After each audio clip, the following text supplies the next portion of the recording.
तर मित्रांनो, आजचा व्हिडिओ व्हेरी इम्पॉर्टंट असणार आहे। आजच्या व्हिडिओमध्ये आपण बघणार आहे की खरंच स्टॉक मार्केटमध्ये स्विंग ट्रेडिंगमधून आपल्याला एक चांगल्या प्रकारे आपण प्रॉफिट कमवू शकतो का? का स्विंग ट्रेडिंगमध्ये जर का तुम्हाला पण काम करायचं असेल किंवा तुम्ही स्विंग ट्रेडिंगमध्ये पण काम करताय बट एक कन्सिस्टन्स प्रॉफिटसाठी थोडासा प्रॉब्लेम येतो आहे, तर ह्या 5 रूल जर का तुम्ही पण वापरले जे मी यूज करतो आणि त्याच्यामुळं माझा जो तुमचा परफॉर्मन्स आहे हा पण तुम्हाला बघायला भेटेल।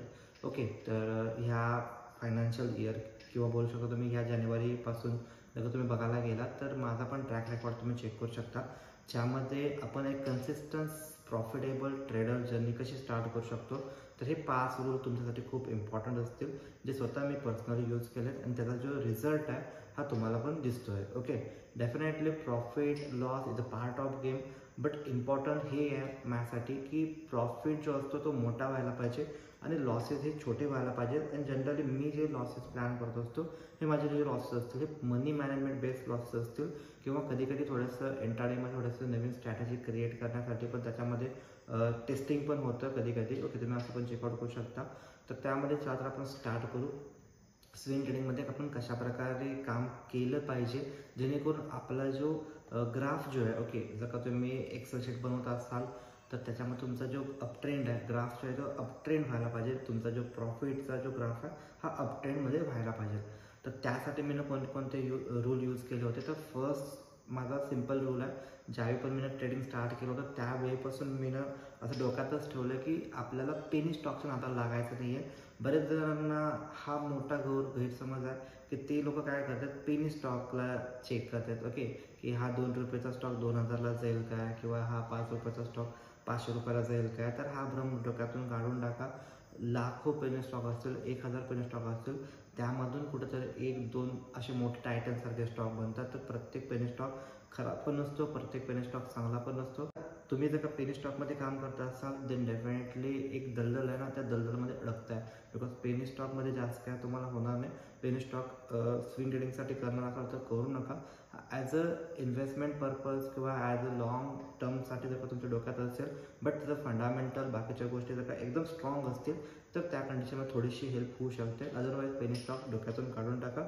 तर हा पहिला नियम आहे की तुम्हाला पेनी स्टॉकच्या भानगडीतून बाहेर पडायचं आहे। सेकंड रूल व्हेरी इम्पॉर्टंट आहे, जो की फंडामेंटल त्या ज्या कंपनीचे मी ज्या पण स्टॉकमध्ये ट्रेड करतो त्या कंपनीचे फर्स्टली मी चेकआउट करतो की यांचं फंडामेंटल बॅकग्राऊंड कसे आहे, त्यांचं फंडामेंटल हिस्ट्री कशी आहे। त्यामध्ये डीपली जर का तुम्हाला पाहिजे असेल देन तुम्ही आपला जो कोर्स आहे, ओके, तो कोर्स तुम्ही जॉईन करू शकता। त्यामध्ये तुम्हाला डीपली ह्या गोष्टी शिकवल्या आहेत। तर फंडामेंटल मी त्यामध्ये स्टडी करतो, जर का तुम्हाला येत असेल तर तुम्ही चेकआउट करू शकता।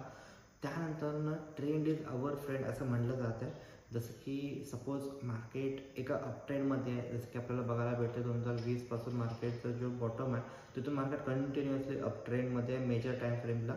तर जर का मार्केट मेजर टाईम फ्रेमला अपट्रेंडमध्ये जर का असेल तर आपण पण अशा स्टॉकला प्रेफर करायचा आहे ती जे स्टॉकला मोठ्या टाईम फ्रेमवरती पण त्याचा जो ट्रेंड आहे हा अपट्रेंडच असला पाहिजे। हा माझा फर्स्ट नियम असतो।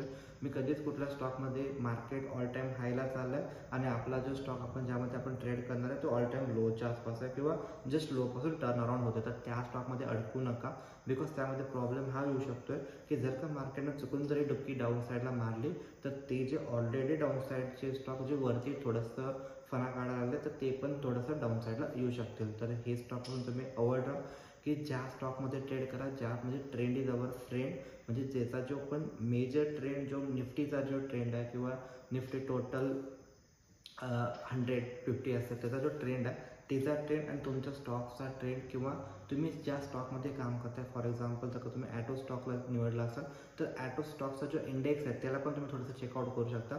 त्याचा पण इंडेक्स जर का पॉझिटिव्ह आहे आणि तुमचा स्टॉकचा पण इंडेक्स जर का स्टॉक पण जर का तुमचा पॉझिटिव्ह अपट्रेंड असेल, दोन्ही जर का लिंक झाले तर त्यामध्ये जास्त चान्सेस असतील की तुम्हाला त्यामध्ये प्रॉफिटेबल होऊ शकतात। तर हा एक पॉईंट व्हेरी इम्पॉर्टंट आहे की trend is our friend. Major time फ्रेमला, मंथली टाईम फ्रेमला तो स्टॉक पण अपट्रेंडमध्ये पाहिजे कम्पेअर टू निफ्टी पण जर का अपट्रेंडमध्ये असेल आणि स्टॉक पण अपट्रेंडमध्ये असेल तर व्हेरी हाय प्रोबॅबिलिटी आहे की तिथं तुम्हाला चान्सेस आहेत की तिथं तुम्हाला स्विंगमध्ये काहीतरी मोमेंटम कॅच करता येईल। ओके, तर हा एक रूल आहे। त्यानंतर प्रॉपर पोझिशन सायझिंग पाहिजे। ऑलवेज फॉलो मनी मॅनेजमेंट किंवा पोझिशन सायझिंग तुम्ही फॉलो करा। बऱ्याच वेळा काय होतं आपल्याला असं वाटतं की हा स्टॉक एक मोठी मुवमेंट देऊ शकतो. तर त्यामध्ये आपण काय करतो की आपलं जे पोझिशन साईज आहे हे आपलं डिफाईन नसते, त्याच्यामुळे पण बऱ्याच वेळा लॉसेस होतात. आणि पोझिशन साईज म्हणजे कधी कधी ओव्हर पोझिशन होते, कधी कधी अंडर पोझिशन होते. तर ओव्हर पोझिशनचा स्टॉक थोडंसं बाउन्सला डाऊनसाईडला जातात, बट अंडर पोझिशन आहे त्याच्यामध्ये आपण कमी क्वांटिटी घेतले ते कधी कधी हायला जाते. तर असं पण बऱ्याच वेळा माझ्याकडून पण झालं. तर पोझिशन साईज प्रॉपर मॅनेज जर का केला तर तुम्हाला भीती नाही वाटणार आहे, तुम्ही जास्त पॉईंट्स त्यामध्ये कॅप्चर करू शकता. बट जर का सपोज तुम्ही जर का जास्त क्वांटिटी बाय केला असाल तर कधी कधी काय होते 2-3% किंवा 4-5% पण तुम्ही बाहेर पडायचा विचार करताय. पण ते जर का क्वांटिटी मॅनेज असेल, व्यवस्थित क्वांटिटी असतील, देन तुम्ही त्याच्यामध्ये प्रॉफिटला मोठं ट्रेड करू शकताय. तर हा एक व्हेरी इम्पॉर्टंट रूल आहे. आणि थोडंसं मार्केट सिनारिओ पण तुम्ही चेकआउट करू शकता. जसं की आता याच्यामध्ये आपले दोन्ही व्हिडिओ जे असतील त्याच्यामध्ये मी क्लिअर कट सांगितलं होतं, करंट गव्हर्नमेंट जर का रिपीट आला तर ते मी तुम्हाला फोकस ठेवायचं आहे. डिफेन्स सेक्टर असेल, त्यानंतर IT सेक्टर, इन्फ्रा सेक्टर असेल, रेल्वे सेक्टर असेल, देन तुम्ही जर का तेवढं जरी सिनारिओ जर का चेकआउट केला असता, तुम्ही चेकआउट करा बिफोर जूनच्या आधी. त्याच्यामध्ये कसं मोमेंटम होती, जून नंतरनं इलेक्शन कोणतं जिंकलं, ओके, त्यानंतरनं कशामध्ये प्रकारे कोणत्या स्टॉकमध्ये मोमेंटम आली, ह्या सगळ्या गोष्टी तुम्ही विचार करू शकता.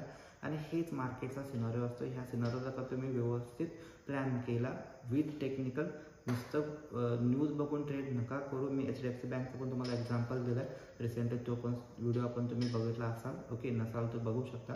तर त्याच्यामध्ये आहे, तर त्याच्यामध्ये क्लिअर कट सांगितले की कशाप्रकारे न्यूज मार्केटमध्ये आणतात. त्यानंतरनं एक लेवल त्याच्यामध्ये जर का टेक्निकल मॅच होत नसतील तर कशाप्रकारे त्यामध्ये फॉल होतो, ह्या सगळ्या गोष्टी त्यामध्ये अडकतात. त्याच्यामुळं प्रॉपर सिनारिओ फॉलो करा, मार्केट सिनारिओ चेकआउट करा. करंटली काय होऊ शकते, अजून 5-7 महिन्यामध्ये काय होऊ शकते, कोणते सेक्टर, कोणते स्टॉकवरती मोमेंटम येऊ शकते, प्लस ते झालं फंडामेंटल पार्ट. प्लस त्याच्यापेक्षा सोडून जर का तुम्ही टेक्निकली जर का त्याच्यामध्ये मोमेंटम मिळालं, म्हणजे टेक्नो फंडा ट्रेडर, म्हणजे टेक्निकली पण त्याच्यामध्ये मोमेंटम दाखवते, फंडामेंटलमध्ये पण त्याच्यामध्ये मोमेंटम दाखवते, देन ह्याच्यामध्ये चांगली मोमेंटम असते की तुम्ही विनिंग स्टॉक तुमचा होऊ शकतो. तर एवढ्या सगळ्या गोष्टी जर का तुम्ही फॉलो केल्या तर तुमचा पण रिझल्ट असाच असेल, तुम्ही पण ओव्हरऑल प्रॉफिटेबल असाल. ओके, जर का व्हिडिओ कुठं पण आवडला असेल देन डेफिनेटली लाईक आणि शेअर करू शकता. भेटू आपण नेक्स्ट व्हिडिओमध्ये. तोपर्यंत जय हिंद, जय महाराष्ट्र.